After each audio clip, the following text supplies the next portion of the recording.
La brume rampait sur les collines comme une bête famélique, s'insinuant dans les crevasses et les failles du paysage ravagé. Au sommet d'une falaise, battue par les vents, s'élevait une bâtisse rongée par le temps. L'ancien monastère de Saint-Abel. Autrefois un lieu de prière et de recueillement, il n'était plus que l'ombre de lui-même. Un sarcophage de pierre abritant des secrets que personne ne devait exhumer.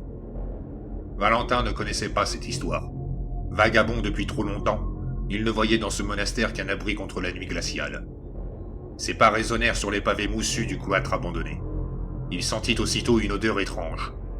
Mélange de cire brûlée, de métal rouillé et d'une autre senteur plus insidieuse.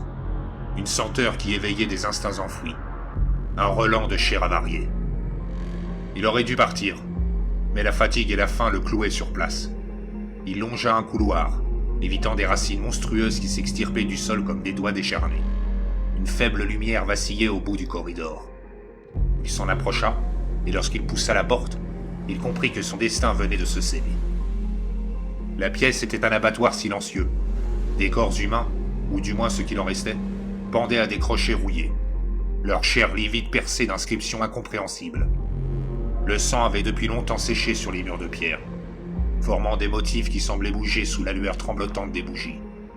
Une senteur acide de fluide corporel et de mort s'accrochait aux narines. Valentin voulut reculer, mais des mains jaillirent de l'ombre et s'abattirent sur lui. Son cri s'étouffa lorsqu'un tissu rêche lui fut plaqué sur le visage. L'odeur d'éther lui embrasa les narines. Puis ce fut le noir. Quand il revint à lui, l'angoisse l'étrangla d'un seul coup. Il était attaché sur un autel de pierre, nu et vulnérable. Son corps entier hurlait sous l'effet d'entailles profondes, creusées avec une précision chirurgicale. Son sang s'écoulait lentement dans les rainures de l'autel, alimentant les glyphes qui pulsaient d'une lumière malsaine. Le corps souffre, mais l'âme s'illumine, murmura une voix dans l'ombre. Valentin roula des yeux, cherchant à voir son bourreau. Une silhouette s'avança.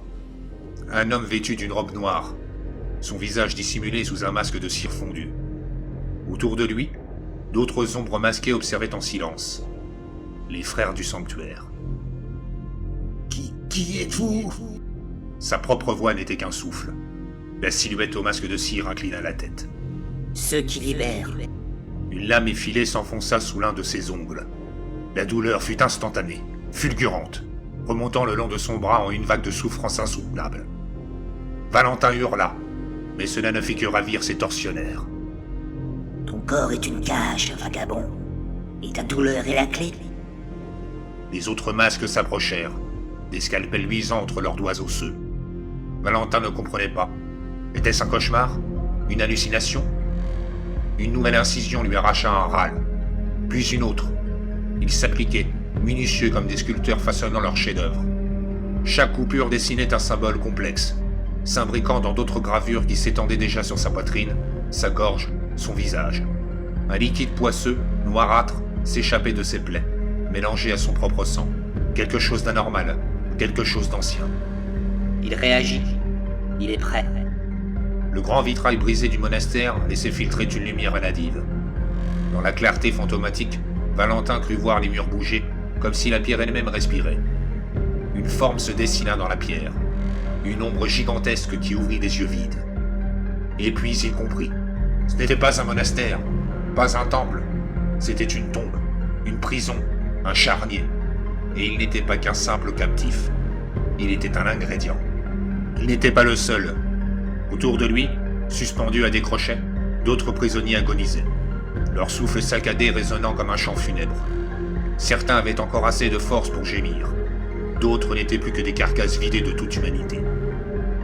Nous sommes la chair du sanctuaire, murmura une voix mourante à sa gauche. Valentin tourna difficilement la tête. Un homme aux orbites creuses, la peau cousue de fil noir, lui souriait d'un air délirant. Nous sommes sa sève. Les bourreaux masqués reprirent leur ouvrage. Mais cette fois, ils ne se contentèrent pas d'entailler sa peau. Ils commencèrent à creuser, lentement, patiemment. Ils ouvraient sa cage thoracique comme un livre ancien, exposant ses entrailles palpitantes. L'air froid du sanctuaire s'y engouffra, brûlant son être d'une douleur indicible. « C'est un honneur », souffla l'un des masques. « Tu seras une offrande parfaite. » Valentin ne voulait pas mourir ici. Il ne voulait pas se fondre dans cette abomination de pierre et de chair. Alors, il fit la seule chose qui lui restait. Il hurla. Un cri de pur désespoir, de rage, de refus. Un cri qui s'éleva dans l'obscurité du sanctuaire. Un cri qui ne trouva jamais d'écho. Mais Valentin ne mourut pas. Pas encore. Son supplice dura des heures, des jours peut-être. Il perdit connaissance plusieurs fois, ramené à la surface de la douleur par des injections brûlantes. Peu à peu, il cessa de lutter. La folie le guettait, tapi dans l'ombre de son esprit. Lorsqu'il ouvrit à nouveau les yeux, il se trouvait dans une fosse. Autour de lui, des corps grouillants, d'autres suppliciés, s'accrochaient à la vie comme des insectes agonisants.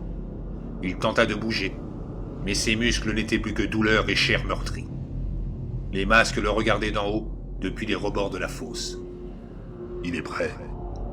Des chaînes s'abaissèrent. Valentin comprit trop tard ce qui allait se passer.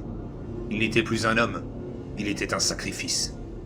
Et dans cette prison de pierre et de chair, il comprit l'effroyable vérité. Le sanctuaire n'existait pas pour torturer, ni pour punir. Il existait pour nourrir quelque chose de plus ancien. Quelque chose qui respirait sous la pierre, attendant son offrande. Et bientôt, Valentin ne serait plus qu'une voix parmi les murmures du sanctuaire.